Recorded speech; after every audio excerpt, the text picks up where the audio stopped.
Hola, me llamo Sanely Carvajal y soy miembro del grupo de Física Teórica de San Marcos. En este sexto video de las clases introductorias de matemática vamos a aprender a resolver sistemas de ecuaciones algebraicos y también sistemas de ecuaciones diferenciales utilizando métodos numéricos. Además, también vamos a analizar ciertas técnicas que se pueden usar dentro del contexto del análisis numérico de matemática. Así que comenzamos con la sexta sesión del curso. La siguiente parte del curso consiste en encontrar soluciones a ecuaciones algebraicas y diferenciales utilizando métodos numéricos. Para empezar, voy a comentar un poco acerca de los métodos para resolver ecuaciones algebraicas. Tenemos básicamente dos. El primero y el más importante es nsolve. Antes usamos el comando solve para resolver las ecuaciones de forma algebraica. Ahora vamos a usar nsolve simplemente agregando una n delante para resolver ecuaciones de forma numérica. Entonces tenemos acá nsolve. Y nuevamente recuerden que la solución que se obtiene siempre es una regla, entonces sol igual a algo, ¿no? Sol va a ser impresión, digamos. La solución nsolve de y corchetes otra vez. Y la sintaxis es idéntica a solve. Simplemente coloco acá la ecuación algebraica, que en este caso es x al cuadrado igual a x a la cuarta más x menos 1, coma la variable. Compilo y tengo acá mis cuatro soluciones, obviamente son 4 porque es una ecuación de grado 4. Listo, entonces, ¿cuál utilizar? ¿El algebraico o el numérico? Personalmente uso más que todo el numérico porque a veces algunas ecuaciones no se pueden resolver de forma algebraica. Matemática, en el caso en el cual no se puede resolver de forma algebraica, matemática a veces automáticamente pasa al método numérico.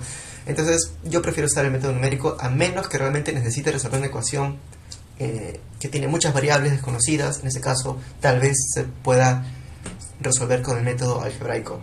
Ahora, la siguiente ecuación es, por ejemplo, una ecuación, un sistema de ecuaciones. Tenemos acá dos ecuaciones triviales, 2x más 1 igual, más y igual a 1, 3x menos y igual a 2. Y bueno, siempre entre llaves porque es un sistema de ecuaciones, coma los nombres de las variables. Compilo y tengo nuevamente las ecuaciones, las soluciones en esta forma numérica. Sencillo, bien parecido a solve. La otra forma de hallar ciertas soluciones para ecuaciones algebraicas es find root. En este caso sirven para hallar raíces. Esto es bastante útil en ciertos contextos, así que igual lo comento, porque lo que hace es hallar una raíz cercana a un número. Por ejemplo, acá tenemos la expresión x cuadrado igual a x cuarta más x menos 1.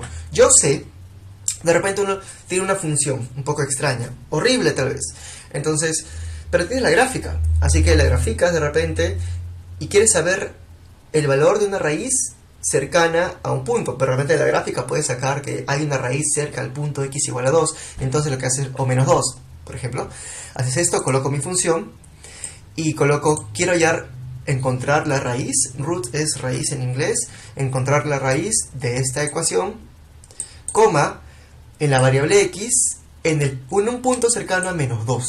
Por lo general, lo que se hace es colocar un número que esté antes de la raíz, antes de la raíz y lo más cercano posible. En este caso yo sé que hay una raíz en el punto menos 1,4 porque lo encontré de la forma numérica con nsolve. Entonces coloco menos 2, acá compilo y tengo pues que find root me encuentre una raíz en ese punto. Ahora, ¿por qué usar este? ¿Por qué no encontrar nsolve? Lo que pasa es que a veces puede haber funciones que tienen muchas raíces y tú solo quieres una raíz y una raíz que tú sabes que está cerca a un punto, entonces utilizas ese método para hallar solamente esa raíz que te interesa. Y ahora también puedes hallar raíces de sistemas de ecuaciones diferenciales, algebraicas. Coloco mis ecuaciones y nuevamente coloco acá coma, solamente que ahora debo indicar las variables que son 2, pero para cada variable debo yo añadir un número que me da más o menos una idea de por dónde está la raíz, ¿no? Al igual que en el caso de find root, solamente ahora para dos variables. El valor de x está cerca a 1, el valor de y está cerca a 1, compilo y tengo mis soluciones igual, ¿no? En este caso coloqué unos valores, bueno, x cerca a 1, y cerca a 1, le puse cualquier cosa y salió. Ahora, hay que tener cuidado porque si uno coloca mal este número, por ejemplo, en este caso, en el segundo caso también, si colocas mal este número, puedes tener cosas extrañas. Vamos a probar algunas cosas. Menos 3 funciona. Si pongo acá 0, obtenemos otra raíz. Ya estaríamos cerca de la raíz x1. Si coloco acá 5, estamos cerca de la raíz x1, 1, 10, 1. Entonces, diferentes raíces se pueden obtener aplicando diferentes números. Hay casos en los cuales uno coloca un número y sale error. Cuando pasa eso, significa que no hay ninguna raíz lo suficientemente cerca como para que matemática pueda estimar el valor de la raíz. Si ocurre eso, te recomiendo mirar la gráfica, y encontrar un valor más cercano al que te interese. En este caso, bueno, estamos trabajando con -2 para que sea una raíz de -1 de edad. Eso con respecto a los métodos para resolver ecuaciones algebraicas. Vamos a ver ahora cómo resolver ecuaciones diferenciales utilizando métodos numéricos. Para utilizar métodos numéricos, en este caso resolviendo ecuaciones diferenciales, tenemos que tener en cuenta tres cosas. Primero, que estos métodos van a encontrar soluciones numéricas a ecuaciones diferenciales o sistemas de ecuaciones también, por cierto, siempre y cuando sea posible. En principio casi siempre va a ser posible, pero obviamente si tus condiciones de contorno, tu ecuación diferencial está mal, te va a salir error, así que ten cuidado con eso. 2. Si voy a resolver de forma numérica, debo colocar necesariamente las condiciones iniciales. En el método algebraico, o sea, el método analítico, perdón, no era necesario colocar a veces condiciones iniciales porque te quedaban constantes de integración. Pero en este caso, si quieres hacerlo por métodos numéricos, tiene que haber necesariamente condiciones iniciales siempre, o condiciones de contorno en todo caso. Y además, es importante también, cuando yo integre, especificar el intervalo de integración. Porque yo tengo mi ecuación diferencial y debo especificar en qué intervalo va a estar, digamos, el tiempo, si es que el tiempo es la variable, o la posición, si es que la posición también es la variable. Por ejemplo, vamos a ver el caso más sencillo de un oscilador armónico con frecuencia variable. Bueno, yo sé que ustedes saben, oscilador amortiguado. Ustedes saben cómo es la ecuación de un oscilador amortiguado. Por ejemplo, tengo la segunda derivada, más un término por la rapidez, ¿no? Lo usual, 0,5 he puesto, y además acaba x, normalmente. Pero he colocado una función exponencial. El término de aquí está relacionado a la frecuencia, ¿verdad? Ahí va el omega cuadrado. Así que en lugar de poner un omega cuadrado o un omega que sería en este caso un número constante, he puesto acá una función del tiempo. Y como es una función del tiempo creciente, la frecuencia va a aumentar. Por lo tanto tenemos un oscilador que está amortiguado, pero cuya frecuencia va aumentando con el tiempo. Esa es la idea. Ahora coloco acá mi ecuación. Y si, como debo colocar condiciones iniciales, mi primer argumento va entre llaves, todo esto es entre llaves, y ahí va mi ecuación diferencial, hasta aquí. Ecuación diferencial, todo esto. Luego tiene que ir, obviamente, mi primera condición inicial, que es x de 0 igual a 0, y mi segunda condición inicial, x de 0 igual a 1. ¿Listo? Luego, otra vez, mi variable de integración. Y por último, el parámetro del tiempo, que es el parámetro de integración, debe tener un rango para poder utilizar el método numérico. Compilo esto y tengo aquí mi solución de la ecuación diferencial. Ahora la voy a plotear. Como siempre, ustedes ya saben plotear. Ya sabemos nosotros cómo plotear. Lo vimos en las primeras sesiones. Ploteo y esta es mi solución de la ecuación diferencial. Notamos, obviamente, que la gráfica representa un oscilador amortiguado con frecuencia variable. La frecuencia que aumenta en el tiempo.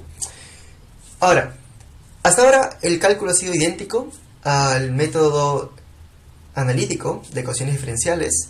Matemática también por defecto, si ve que no puede resolver una ecuación diferencial por método analítico, automáticamente pasa al método numérico. Personalmente suelo utilizar métodos numéricos por si acaso, no suelo usar muchas ecuaciones analíticas en todo caso. Pero es cuestión de gustos. Y la sintaxis es casi idéntica, salvo los comentarios respecto de siempre incluir las condiciones iniciales y además siempre incluir el intervalo de integración. Aparte de eso, todo es igual. Así que también puedes acá colocar sistemas de ecuaciones diferenciales. Todo lo que se hizo para las ecuaciones diferenciales por métodos analíticos se pueden hacer también aquí con métodos numéricos. Bien, ahora el siguiente paso es cómo analizar o ciertos trucos o ciertas operaciones que se pueden hacer en el caso de estos métodos numéricos para poder tal vez obtener más información acerca de nuestro cálculo. Vamos a proceder a monitorear el tiempo de la solución. Lo que sucede es que en este caso, si ustedes se dan cuenta, la ecuación diferencial se resolvió, la compilo y se resuelve en menos de un segundo. Obviamente porque es una ecuación diferencial sencilla. Sin embargo, en los problemas más complicados de la física, donde hay varias variables, sistemas de ecuaciones acoplados, de alta frecuencia, entonces en matemática se puede demorar. En lugares especialmente en los cuales la función tiene mucha frecuencia, o si no es toma valores muy grandes y luego muy pequeños, muy grandes y muy pequeños. Entonces tendríamos ahí un cálculo un poco más lento. Y a veces pasa que uno compila la ecuación diferencial y simplemente en matemática se queda cargando y uno no sabe si está operando o no. Esencialmente eso pasa en una ecuación diferencial, pero también en otros cálculos. Así que si uno quiere monitorear cómo va avanzando la ecuación diferencial, podemos hacerlo monitoreando cómo va avanzando la variable de integración, que en este caso sería el tiempo. Así que voy a hacer eso. cómo monitorear el tiempo. Acá coloco tiempo porque en la física la variable de integración suele ser el tiempo, pero puede ser cualquier otra variable. Copio esto, lo voy a pegar acá. Entonces tengo esto que es mi ecuación diferencial, nada más. Ahora quiero monitorear qué tan rápido avanza. Esta ecuación avanza en un instante, ¿ok? Pero hay ecuaciones que demoran a veces, o cálculos que demoran 5 minutos, 3 minutos, 4 minutos en operar, y a veces no sabes si se ha colgado o no, o si el cálculo está dando vueltas en torno a un bucle y se atascó ahí y nunca sale. Entonces para eso voy a usar el comando monitor. Voy a monitorear el tiempo. Monitor tiene dos argumentos. El primero es la expresión en la cual va a aparecer el parámetro que quiero monitorear, en este caso el tiempo. Y el segundo es el parámetro que quiero monitorear. Ahora, dentro de esta, acá lo que voy a hacer es, esta va a ser mi nueva expresión, ¿ok?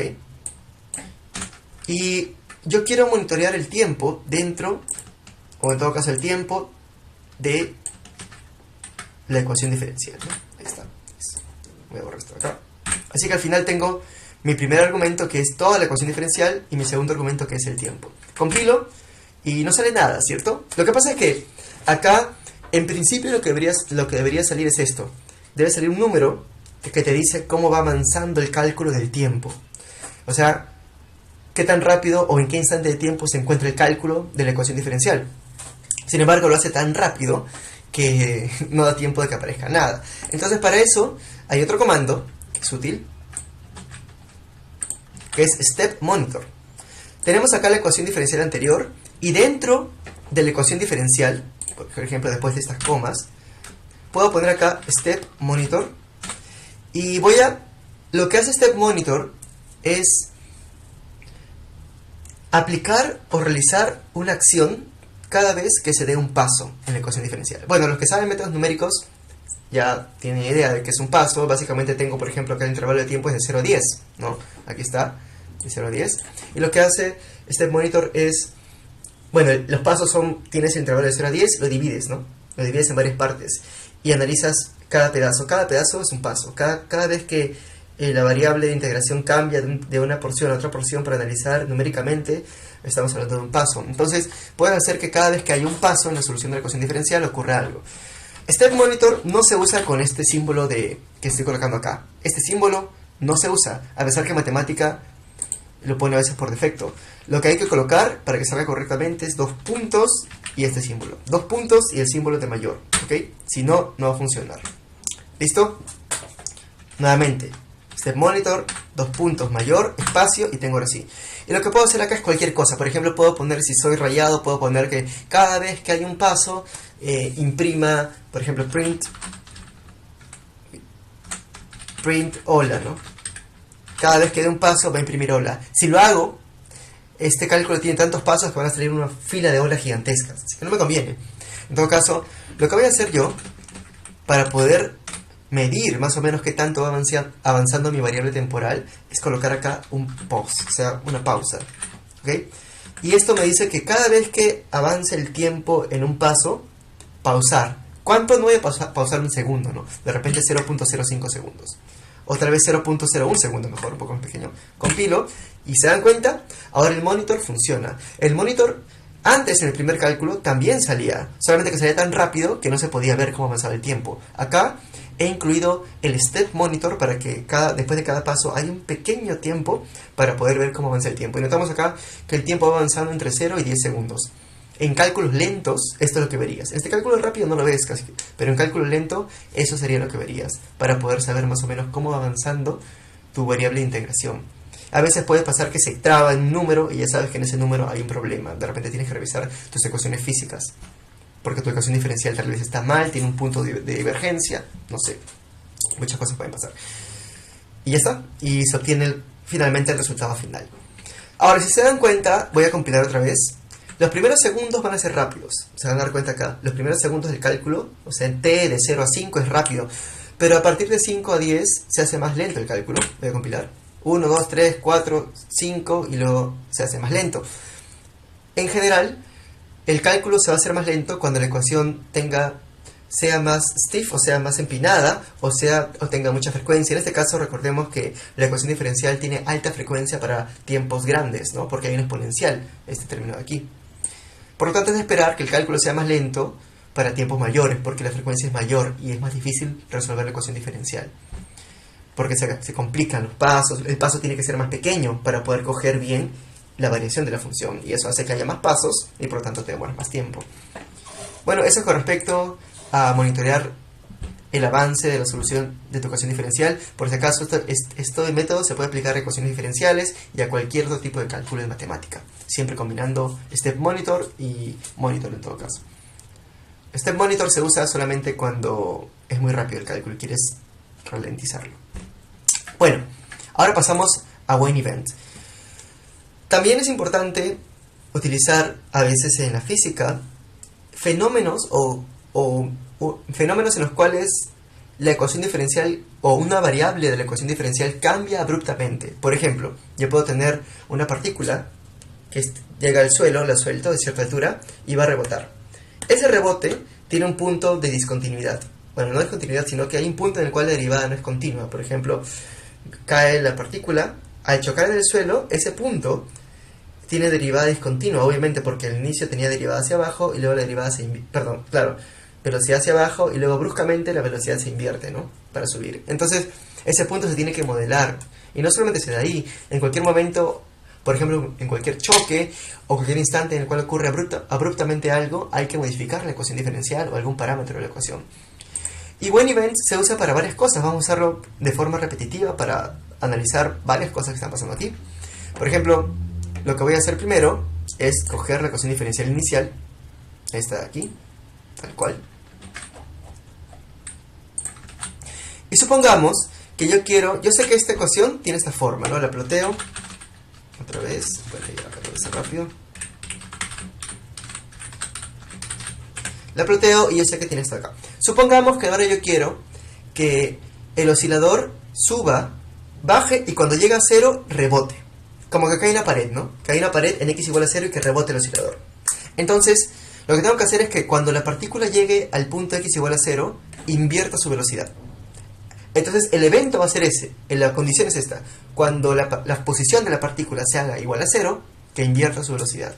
Así que eso se construye con el comando WhenEvent. Ahora, WhenEvent tiene que ir dentro de las condiciones del problema. O sea, dentro de las condiciones de la ecuación diferencial. Acá tenemos la ecuación diferencial, primera condición de contorno, segunda condición de contorno, y ahí tiene que ir otra condición que es esta de acá, WhenEvent. Ahora, WhenEvent me va a decir, tiene dos argumentos, llaves, llaves. El primer argumento me dice las condiciones que se deben cumplir y el segundo argumento me da las acciones que se van a tomar. Por ejemplo, yo puedo poner acá, cuando la posición de la partícula sea igual a 0. Cuando la posición de la partícula sea igual a 0, yo puedo hacer acá un montón de cosas. La acción puede ser un print, por ejemplo, print hola. Y cada vez que en la ecuación diferencial se llegue al punto en el cual la posición es 0, me va a imprimir hola. Lo voy a hacer a ver qué pasa. Perdón, x de t igual a 0, x de 0 no tiene sentido. Cada vez que la posición sea 0, imprime hola. Entonces hay un montón de horas porque hay un montón de instantes en el cual la posición de la partícula sea 0. Otra cosa que podría hacer es de repente imprimir el tiempo, ¿no? Si quiero saber en qué tiempos la posición se hace 0. Y ahí sean todos los tiempos en los cuales la posición de la partícula se hace 0. O sea, todos los instantes en los cuales la partícula pasa por el origen de coordenadas. Pero lo que voy a hacer aquí, como mi interés no es ese, mi interés es yo quiero que la velocidad se invierta, entonces mi condición va a ser esta. Cada vez que la posición de la partícula sea 0, la derivada de la función se va a convertir en menos la derivada de la función. Ahí está. X' de t se va a mapear a menos X' de t. ¿Ok? Y hago eso, compilo, y ahora cambio la ecuación diferencial.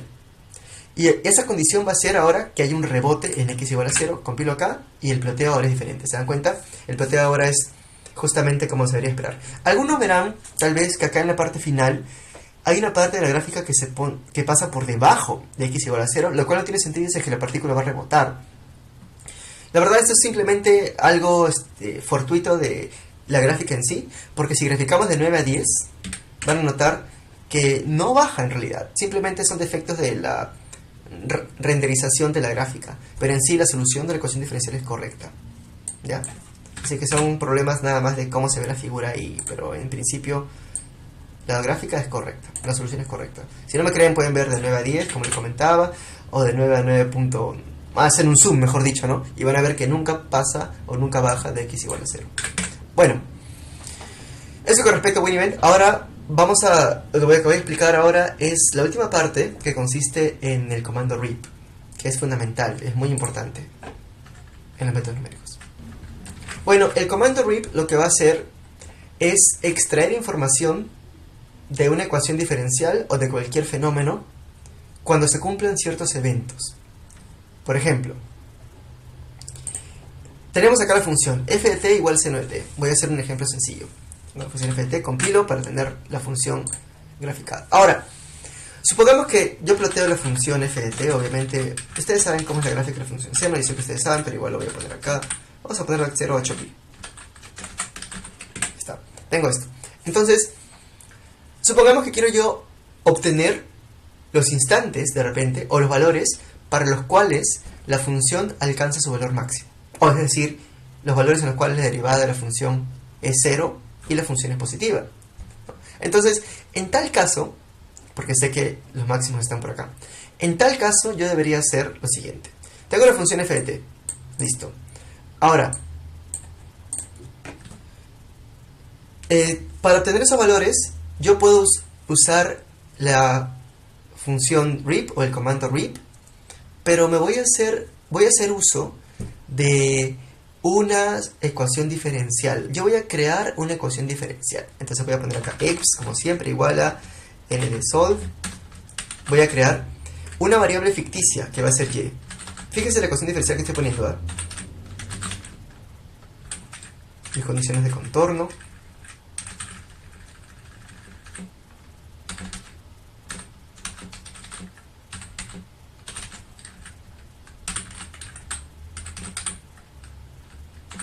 Si se dan cuenta, esta ecuación diferencial me va a dar obviamente y igual a f, ¿no? Porque pongo y' igual a f', o sea, mismas derivadas, mismas condiciones iniciales, o sea, y es f. Básicamente solamente voy a tener acá, disculpen, me falta acá poner la variable de integración y, ya. Tengo acá que y va a ser f, o sea, y va a ser solamente el seno de t, por obvias razones. Pero lo voy a usar para poder ir a estos puntos, usando RIP. Entonces lo que voy a hacer acá es que la expresión va a ser igual a un RIP de todo esto. Ya. Bueno, si coloco RIP tiene que coger a toda la ecuación diferencial, ¿ok? Compilo, y ahora, si se dan cuenta ustedes, a diferencia del caso anterior, bueno, voy a poner primero sin RIP para que vean la diferencia de forma más notoria. Copy y pego aquí. Si acá pongo RIP, vamos a ver que aparece un paréntesis adicional. Primero, acá teníamos un doble llave y el y. Ahora, luego de poner RIP, tenemos esa doble llave que está aquí, es todo esto, pero ahora coma otra llave. O sea, RIP lo que crea es un arreglo formado por dos elementos. El primer elemento es la expresión que resulta de resolver la ecuación diferencial. Y esto de aquí, el segundo elemento, es una lista, mejor dicho, un arreglo formado por elementos que tú eliges como quieras. Por ejemplo, yo puedo decir, quiero un RIP, n de solve, ya, pero yo quiero saber solamente los instantes en los cuales esta función y, que estoy hallando de forma artificiosa, esa función y llega a su valor máximo, ¿no? Que va a ser lo mismo que cuando f llega al valor máximo. Entonces lo que hago yo es colocar entre las condiciones un WinEvent. Entonces, cuando condición como acción, cuando la derivada de la función t, la derivada de la función y sea 0, cuando la derivada sea 0, yo voy a extraer el valor del tiempo. Esa es la idea. Yo voy a extraer el valor del tiempo, pero no como antes. ¿Se acuerdan? Cuando acá hice el WinEvent y puse imprimir el tiempo, salió una lista impresa de tiempo. Esa lista es una lista que no me sirve porque no es parte de una variable. No le puedo asignar una variable, es una imagen nomás en la pantalla, es un print. En cambio acá, yo puedo crear aquí, en este espacio, una lista. Cada vez que la derivada sea 0, vamos a usar el comando show. Show lo que va a hacer es añadir lo que sea que pongas ahí a la lista de acá. Por ejemplo, Cada vez que la derivada sea 0, extrae de alguna forma, o asimila, o añade el tiempo. Compilo, y acá la segunda lista, como comenté, ahora está formada por todos los valores del tiempo para los cuales la derivada se hace 0. Cuando la derivada se hace 0, extrae el tiempo y añádelo a esa lista. Tenemos acá una lista de todos los instantes de tiempo en los cuales la derivada de la función se hace 0. Ahora, obviamente acá tenemos instantes de máximos y de mínimos, porque la derivada es 0 arriba y abajo. O sea, estamos aquí, aquí, aquí, aquí. Si quiero solamente los máximos, puedo hacer lo siguiente. Como when event, acá pueden haber varias condiciones. Yo puedo colocar cuando la derivada sea 0 y además el i, recuerden es doble, ¿no? Y la función sea positiva. Entonces, en tal caso, ya tengo solamente los valores que están acá arriba. Estos 4. 1, 2, 3, 4 valores. Ahora, estos yo sé que están dentro de una lista, en otra lista, pero vamos a organizarnos. Supongamos que quiero solamente esta lista de acá. Esto. Entonces, en la expresión exp. Si hago exp1, tengo este elemento de acá. Si se dan cuenta, exp tiene dos componentes. exp1, digamos, para el índice 1 y el índice 2. Yo quiero el índice 2, así que coloco acá índice 2. Pero aún así, hay una doble llave, ¿cierto? O sea que dentro del exp2 debo ir al primer elemento, que es esta llave de aquí. Recuerden que cada llave indica un elemento dentro de otro elemento. Entonces tengo el elemento 2, dentro de ese, el 1 me da ya ahora esto de aquí. Y si quiero el de aquí, extraigo solamente el primer elemento de ese arreglo. Y así obtengo, por ejemplo, el punto 1,5708. Y así otros puntos más si quiero. Ahora, otra cosa interesante sería dibujar esos puntos solos. De repente voy a hacerlo una vez. Bueno, voy a colocar acá la lista. Hay un comando que se usa bastante que es listplot para plotear una lista. Entonces yo sé que ese exp2,1 es una lista, así que la ploteo nada más. Disculpen, me falta un corchete aquí. Ese exp2,1 es una lista, así que la ploteo y tengo acá una gráfica de todos los puntos, ¿no? En los cuales, bueno, cuando es un... Ya, bueno, acá está mal dibujado, ¿no? Ya, antes de plotear eso de ahí, vamos a obviar esta parte del ploteo, disculpen. Tengo esto de acá. Ahora, supongamos que quiero graficar estos puntos de aquí, en un plano cartesiano. Entonces, si quiero graficar estos puntos, debo yo extraer no solamente el tiempo, sino el instante de tiempo, o sea, la abscisa y la ordenada. Así que voy a colocar acá t, y de t. ¿No? Ahora lo que va a pasar es que voy a jalar el tiempo y su valor y la coordenada del tiempo, la ordenada correspondiente. Y se forma una lista de pares ordenados. Ahora sí, el x21 es una lista de pares ordenados, por lo tanto es una lista de puntos que se pueden plotear, y ahora sí. No tiene mucho sentido plotear puntos nada más, tienen que ser pares ordenados. Ahora sí, ploteamos esto de acá. Y ya está, ¿no? Y ahí notamos pues que son los puntos en los cuales la función toma su valor máximo, la función 0 en este caso. Yo sé que en este caso es trivial, pero vamos a ver un caso adicional en el cual esta función reap va a ser útil. Como por ejemplo este. Acá notamos que la función tiene máximos, ¿cierto? Y obviamente el máximo, o sea, la amplitud de la función está decayendo con el tiempo. Por lo tanto, sería interesante dibujar esa línea, ¿no? Que representa cómo cae la amplitud con el tiempo para esta función de aquí. Así que lo que voy a hacer es copiar la ecuación diferencial, esto de acá, aquí abajo. Segundo ejemplo, compilo esto para que vean qué es lo que estábamos haciendo. Y lo que voy a hacer ahora es un reap, así que voy a sacar un reap aquí, de eso de ahí. Y el reap, para el reap voy a extraer yo, quiero sacar los instantes y las ordenadas, o sea, los puntos en los cuales la derivada se hace 0.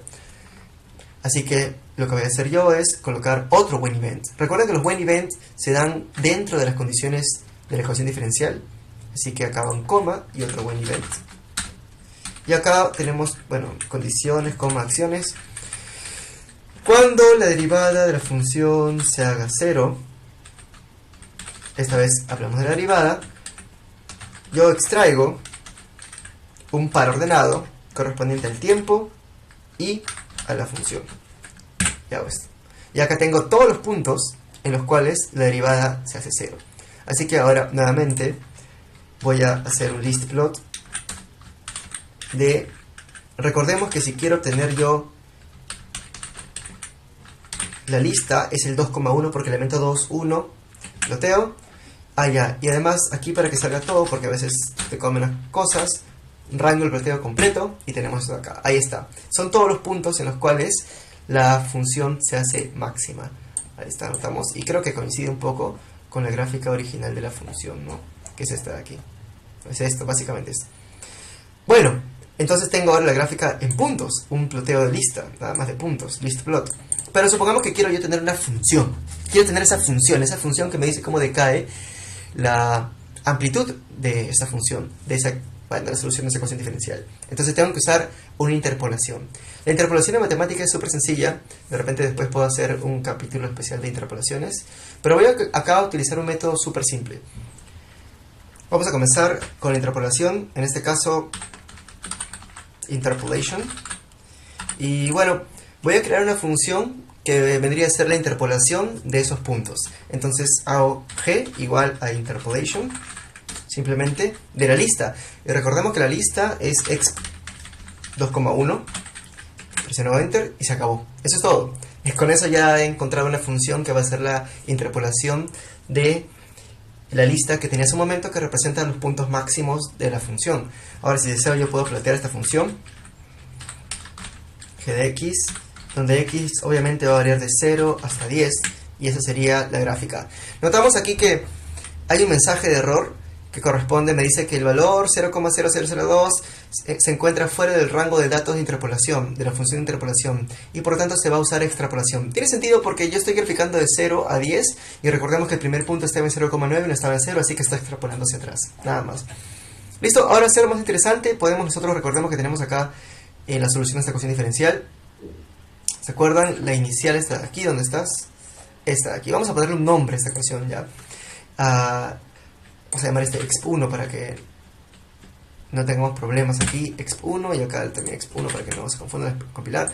Le cambio el nombre porque acabo de crear una función. Vamos a ponerle h, pues. h de t que sea igual a... Bueno, en este caso va a ser x de t, ¿no? Extraído de exp1. Bueno, lo voy a poner así. Punto coma, y solamente para demostrar que está correcto, comprobar, está bien. Así que la función h va a ser la función en sí, y en esta función g va a ser la curva con la cual decae el mínimo, el punto máximo, así que voy a graficar acá h de t. Bueno, vamos a usar t para respetar el hecho de que estamos graficando en el tiempo, y tenemos ahí nuestra función. Ahora, hay un pequeño detalle, se dan cuenta con respecto al valor máximo. Lo que pasa es que recuerden que estamos uniendo los puntos máximos, ¿ok? Estamos uniendo los puntos máximos, no las tangentes. Si quieren las tangentes, ya el cálculo se hace un poquito más complicado. Pero queremos ver cómo decae el punto máximo, el máximo de la amplitud en cada caso, así que tenemos esto de aquí. Así va decayendo el punto máximo de nuestra función. Y usualmente lo que se hace en las gráficas normales para ver cómo decae el máximo es colocar un plot style en el cual uno es dashed, el segundo es dashed. Y el segundo estaría, ahí está, ¿no? Tendríamos la gráfica. Así que tenemos acá la función, como decae exponencialmente en todo caso. Y además la frecuencia también aumenta de forma exponencial. Y bueno, los máximos van cambiando de esa forma. Así que son métodos numéricos. Como hemos visto, hemos utilizado métodos numéricos para resolver ecuaciones diferenciales que no se pueden hacer por métodos analíticos. Y además hemos aprendido a cómo extraer información de esa ecuación diferencial. Yo he utilizado el ejemplo de RIP para hallar máximos, pero se puede utilizar en cualquier otro contexto, dependiendo del instante en el cual quieras analizar tu ecuación. Bueno, eso es todo para esta sesión, la sexta sesión del curso de matemática. Y nos veremos en una próxima sesión que aún tengo que programar, así que hasta la próxima. Suerte. Nos vemos.